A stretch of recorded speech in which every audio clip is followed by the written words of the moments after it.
कर्पूरगौरं करुणावतारं संसारसारं भुजगेन्द्रहारं सदा वसन्तं हृदयारविन्दे भवं भवानी सहितं नमामि। मन्दारमाला कलितालकाये कपालमालं गीतसुन्दराय दिव्याम्बराय च दिगम्बराय नमः शिवाय च नमः शिवाय। घालीन लोटांगण वंदीन चरण डोळ्यानी पाहीन रूप तुझे प्रेमे आलिंगन आनंदे पूजन भावे ओवाळीन म्हणे नमा।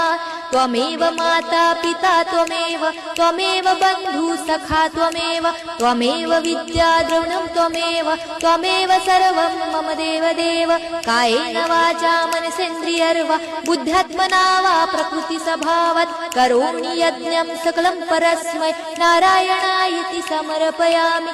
अच्युतं केशवं राम नारायणं कृष्णदामोदरं वासुदेवं हरे श्रीधरं माधवं गोपिका वल्लभं जानकी नायकं रामचन्द्रं भजे। हरे राम राम राम हरे हरे हरे कृष्ण कृष्ण कृष्ण हरे हरे हरे राम राम राम हरे हरे हरे कृष्ण कृष्ण कृष्ण हरे हरे।